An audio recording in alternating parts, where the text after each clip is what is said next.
UDF മന്ത്രിസഭാ രൂപീകരണത്തിൽ ഈ ഒരു തർക്കം തുടരുകയാണ്. ലീഗ് അടക്കമുള്ള ഘടകകക്ഷി നേതാക്കളുമായി VD സതീശൻ ചർച്ച നടത്തും. UDF കൺവീനർ അടൂർ പ്രകാശ് എന്നിവർ വെവ്വേറെ ചർച്ച നടത്തും എന്നുള്ളതാണ് ലഭിക്കുന്ന വിവരം. എന്തായാലും വകുപ്പുകളെ സംബന്ധിച്ചും മറ്റു കാര്യങ്ങളെ സംബന്ധിച്ചും വിട്ടുവീഴ്ചയ്ക്ക് ലീഗ് തയ്യാറാകുന്ന സൂചനയില്ല. നൃപൻ ചേരുകയാണ്. നൃപൻ, രാവിലെ മുതൽ തന്നെ ചർച്ചകൾ ഇങ്ങനെ അഖണ്ഡമായി നടക്കുകയാണ്. നേതാക്കന്മാരെ കാണുന്നു, VD സതീശനെ കാണാൻ ആൾക്കാരെത്തുന്നു. എന്തൊക്കെയാണ് മന്ത്രിസഭാ രൂപീകരണം സംബന്ധിച്ച ചർച്ചകൾ?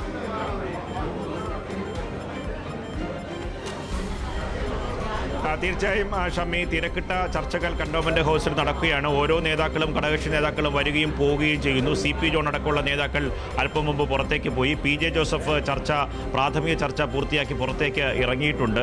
അനു ജേക്കബ് അടക്കമുള്ള നേതാക്കൾ അകത്തുണ്ട്. ഒപ്പം തന്നെ മാണി സി കാപ്പനും ചർച്ച കഴിഞ്ഞ് ഉച്ചയ്ക്ക് ശേഷമാണ് ബാക്കി ചർച്ച, പ്രാഥമിക ചർച്ചകൾ മാത്രമാണ് നടന്നത് എന്നതാണ് പുറത്തേക്ക് ഇറങ്ങിയ നേതാക്കളെല്ലാം പറയുന്നത്. CP ജോണും പറഞ്ഞത് പ്രാഥമികമായിട്ടുള്ള ചർച്ചകൾ നടന്നു, ഉച്ചയ്ക്ക് ശേഷം അത് രണ്ടാം ഘട്ട ചർച്ച നടക്കും.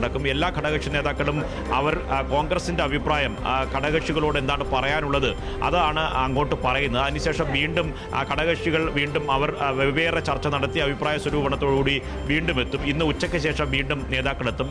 ലീഗുമായിട്ടുള്ള ചർച്ച, ലീഗ് നേതാക്കൾ പ്രത്യേകം യോഗം ചേർന്ന് അവരെന്താണ് ഉന്നയിക്കുന്നത് എന്ന കാര്യത്തിൽ ഉറച്ചു നിൽക്കുകയാണ്. അവരും അല്പനിമിഷങ്ങൾക്ക് തന്നെ ഇവിടെ എത്തിച്ചേരും. ലീഗിൻ്റെ പ്രതിനിധിയായി VD സതീശനെ കാണാൻ പലരെയും അയക്കുന്നുണ്ട്. അല്പം മുമ്പ് PK ഫിറോസ് ഇവിടെ വന്ന് VD സതീശനെ കണ്ട ശേഷം മടങ്ങിയിട്ടുണ്ട്. അതുകൊണ്ട് അവർ ഓരോരുത്തരായി ദൂതന്മാരെ അയക്കുന്നുണ്ട്. ഇവിടെ നിന്നുള്ള റെസ്പോൺസ് എന്താണെന്ന് മനസ്സിലാക്കി തിരിച്ചു പോകുക. അതിനുശേഷം അവിടെ ആഭ്യന്തരമായി ചർച്ച നടത്തുക. വീണ്ടും VD സതീശനെ കാണുന്നതിന് വേണ്ടി തിരിച്ച് കണ്ടോൺമെന്റ് ഹൗസിലേക്ക് വരിക. അങ്ങനെ വരികയും പോവുകയും ചെയ്യുന്ന ചർച്ചകളുടെ മാരത്തോൺ ചർച്ചയുടെ ദൃശ്യങ്ങളാണ് ഈ നിമിഷം നടക്കുന്നത്. ഇപ്പോൾ സണ്ണി ജോസഫ് പുറത്തേക്ക് വരുന്നുണ്ട്. അദ്ദേഹം ആദ്യഘട്ടത്തിൽ VD സതീശനുമായി പൂർത്തിയാക്കിയ ശേഷമാണ് തിരിച്ചു വരുന്നത്. അദ്ദേഹത്തിന് പ്ലീസ് സാർ.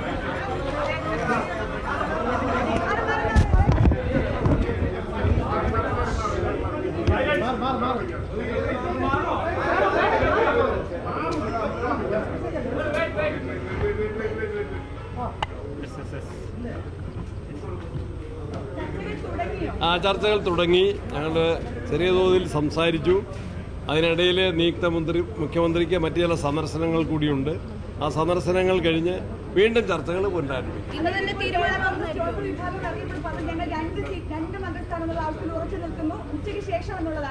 ഞങ്ങൾ അവരുമായിട്ട് വീണ്ടും ചർച്ച ചെയ്യും. കോൺഗ്രസിന്റെ മന്ത്രിമാരെ സംബന്ധിച്ച ലിസ്റ്റ് നിയുക്ത മുഖ്യമന്ത്രിയും KPCC പ്രസിഡന്റും ആലോചിച്ച്, ദീപാദാസ് മുൻഷിയുടെ സാന്നിധ്യത്തിൽ ആലോചിച്ച്, KC വേണുഗോപാലുമായി ആലോചിച്ച് ഞങ്ങൾ ഹൈക്കമാൻഡിനെ സമർപ്പിക്കും. അവരംഗീകരിച്ചു കഴിഞ്ഞാൽ അത് പ്രസിദ്ധീകരിക്കും. ഞാൻ സംസാരിച്ചു. ഇന്ന് തന്നെ ഉണ്ടാകാനാണ് സാധ്യത.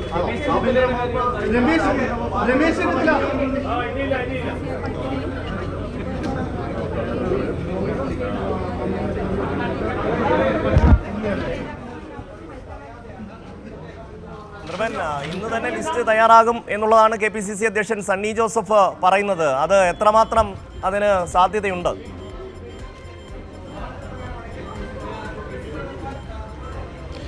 തീർച്ചയായും ഷമ്മി, കണ്ടല്ലോ, മാരത്തോൺ ചർച്ചകളാണ്. ചർച്ചകൾക്ക് ശേഷം ഓരോ നേതാക്കളായി പുറത്തേക്ക് ഇറങ്ങുന്നു. പലതരത്തിലുള്ള ഈ ഉഭയകക്ഷി ചർച്ചകൾ പുറത്ത് നടക്കുന്നുണ്ട്. നേരത്തെ പറഞ്ഞതുപോലെ സണ്ണി ജോസഫ് തികഞ്ഞ ആത്മവിശ്വാസമാണ് ഇപ്പോഴും പ്രകടിപ്പിക്കുന്നത്.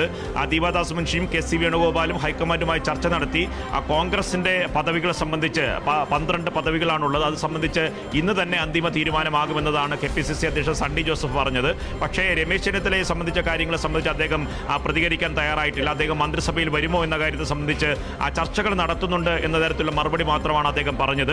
ഘടകകക്ഷികളെ സംബന്ധിച്ചിടത്തോളം ഇന്ന് നിയുക്ത മുഖ്യമന്ത്രി VD സതീശന് മറ്റ് ചില പുറത്തുള്ള സ്വകാര്യ സന്ദർശനങ്ങൾ കൂടി ബാക്കിയുണ്ട്. അതിനുശേഷം തിരിച്ച് അദ്ദേഹം എത്തി ഉച്ചയ്ക്ക് ശേഷം വീണ്ടും തുടർ ചർച്ചകൾ ആരംഭിക്കും എന്നാണ് പറഞ്ഞത്. ഒരു കാര്യം ഉറപ്പാണ്, ഇവിടെ ഘടകകക്ഷികൾ അവരുടെ വാദങ്ങൾ ഉന്നയിക്കുന്നുണ്ട്. PJ ജോസഫ് 2 മന്ത്രിമാർ എന്ന ആവശ്യത്തിൽ ഉറച്ചു നിൽക്കുന്നു.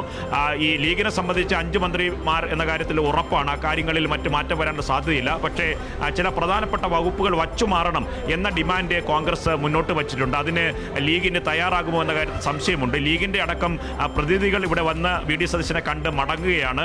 പക്ഷേ കൂട്ടായ ചർച്ച ഇനി ഉച്ചയ്ക്ക് ശേഷം നടക്കും. CP ജോൺ, ഒപ്പം തന്നെ PJ ജോസഫ്, അനൂപ് ജേക്കബ് അടക്കം നേതാക്കൾ രാവിലെ തന്നെ എത്തിച്ചേർന്നിരുന്നു. അപ്പോൾ അത് സംബന്ധിച്ച് മന്ത്രി ഒറ്റ MLA-മാർ മാത്രമുള്ള കക്ഷികളുണ്ട്, ഘടകകക്ഷികളുണ്ട്. അവർ 2.5 വർഷം വീതം വെക്കണം എന്ന കാര്യത്തിലുള്ള നിർദ്ദേശം മുന്നോട്ട് വെച്ചിട്ടുണ്ട്. പക്ഷേ അനൂപ് ജേക്കബിനോട് നമ്മൾ ചോദിച്ചപ്പോൾ അങ്ങനെ ഒരു ചർച്ച ആരംഭിച്ചിട്ടില്ല, അതുകൊണ്ട് അതിനെക്കുറിച്ച് പ്രതികരിക്കേണ്ട ആവശ്യവുമില്ല എന്ന് പറയുന്നു. CP ജോണിനെ സംബന്ധിച്ചിടത്തോളം 2.5 വർഷമല്ല 5 വർഷം തന്നെ ലഭിക്കാനുള്ള സാധ്യതയുണ്ട്. പക്ഷേ ചില ഘടകകക്ഷികൾക്ക് മാണി സി കാപ്പനും ഒപ്പം തന്നെ KK രമയ്ക്കും 2.5 വർഷം വീതം വയ്ക്കാനുള്ള സാധ്യതയാണ് കാണുന്നത്. അങ്ങനെ പലതരത്തിലുള്ള ചർച്ചകൾ നടക്കുന്നുണ്ട്. ആ ചർച്ചകളുടെ പൂർണ്ണമായ വിവരങ്ങൾ ഇന്ന് വൈകിട്ടോടുകൂടി വ്യക്തമാവുകയുള്ളൂ. അപ്പോൾ ഓരോ നേതാക്കന്മാരായി പുറത്തു വരുന്നു.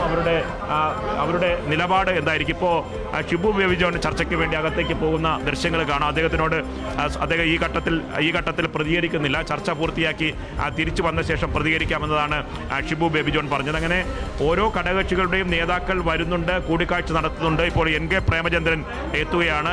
ഷിബു ബേബി ജോണും NK പ്രേമചന്ദ്രനും ഒന്നിച്ചാണ് എത്തിച്ചേർന്നത്. അവർ ഇപ്പോൾ RSPയുടെ നിലപാട് അവർ മുന്നോട്ട് വയ്ക്കും. കഴിഞ്ഞ തവണ ലഭിച്ച വകുപ്പുകൾ പോരാ, പുതിയ വകുപ്പുകൾ വേണം എന്ന നിലപാടാണ് RSP മുന്നോട്ട് വയ്ക്കുന്നത്. അത്തരം കാര്യങ്ങളെ സംബന്ധിച്ചും ആ ചർച്ചയിൽ ധാരണയുണ്ടാകും. ആ ധാരണ ഉണ്ടായാൽ മാത്രമേ RSP ഇത് സംബന്ധിച്ച കാര്യങ്ങളിൽ അവരുടെ നിലപാട് വ്യക്തമാക്കുകയുള്ളൂ. അങ്ങനെ ഓരോ ഘടകകക്ഷികളെ സംബന്ധിച്ചിട്ടുള്ള വെവ്വേറെയുള്ള ഉഭയകക്ഷി ചർച്ചകളാണ് ഇവിടെ കണ്ടോൺമെന്റ് ഹൗസിൽ നടക്കുന്നത്. ഷമ്മി.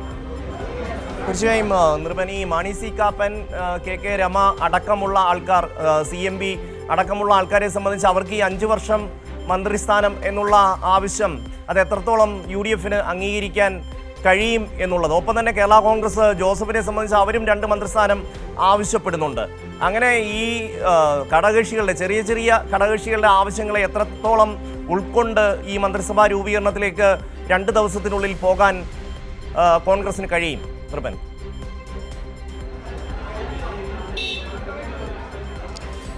തീർച്ചയായും അതൊരു ഹിമാലയൻ ടാസ്ക്കാണ്. കാരണം കോൺഗ്രസിന് അധികം മന്ത്രിമാർ ലഭിക്കേണ്ടതുണ്ട്. കാരണം പലതരത്തിലുള്ള പ്രാതിനിധ്യവും സമുദായ സമവാക്യവും പരിശോധിക്കുകയാണെങ്കിൽ അതിൻ്റെ പരിഗണനകൾ കോൺഗ്രസിന് നൽകേണ്ടി വരും. അതുകൊണ്ടാണ് ലീഗിനോടും ഒപ്പം തന്നെ PJ ജോസഫിനോടും ഒരു മന്ത്രിസ്ഥാനം കുറച്ച് ആവശ്യപ്പെടുന്നത്. പക്ഷേ ആ കാര്യങ്ങളിൽ ലീഗ് ഇപ്പോൾ തന്നെ അവരുടെ കാര്യത്തിൽ സുവ്യക്തമാക്കി കഴിഞ്ഞു. ഒരു കണക്കിനും അവർ പിന്നോട്ട് പോകാനുള്ള സാധ്യതയില്ല. ഏകദേശം തത്വത്തിൽ ധാരണയായിട്ടുണ്ട്. PJ ജോസഫ് വിഭാഗത്തിൽ നിന്ന് ഒരു മന്ത്രി എന്ന നിലപാടിൽ തന്നെ കോൺഗ്രസ് ഉറച്ചു നിൽക്കുന്നുണ്ട്.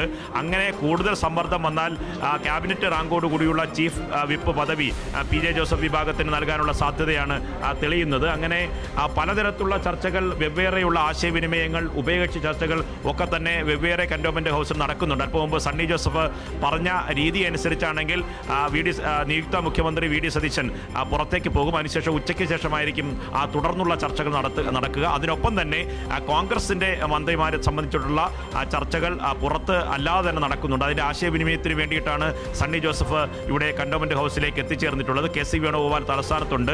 ഹൈക്കമാൻഡ് ദീപാദാസ് മുൻഷിയുടെ നേതൃത്വത്തിൽ പല തരത്തിലുള്ള ചർച്ചകൾ നടക്കുന്നുണ്ട്. ഈ മുഖ്യമന്ത്രി സ്ഥാനത്തുണ്ടായ പൊട്ടിത്തെറി പോലെ മന്ത്രിമാരുടെ കാര്യത്തിൽ ഒരു പൊട്ടിത്തെറി ഒഴിവാക്കണമെന്ന കർശനമായ നിർദ്ദേശമാണ് ഹൈക്കമാൻഡ് മുന്നോട്ട് വച്ചിട്ടുള്ളത്. അതുകൊണ്ട് ഷമ്മി സൂചിപ്പിച്ചതുപോലെ ഇനി വളരെ 2 രാത്രിയും 2 പകലും മാത്രമാണ് ബാക്കിയുള്ളത്. അതിനിടയിൽ ഈ ചർച്ചകൾ മുഴുവൻ പൂർത്തിയാക്കി സമ്പൂർണ്ണ മന്ത്രിസഭ തിങ്കളാഴ്ച സത്യപ്രതിജ്ഞ ചെയ്യണമെങ്കിൽ അതിലേക്കുള്ള അന്തിമ തീരുമാനം ഉണ്ടാകണം. അത് സംബന്ധിച്ച സമ്മർദ്ദമാണ് ഇപ്പോൾ കോൺഗ്രസ് അഭിമുഖീകരിക്കുന്നത്. ഷമ്മി.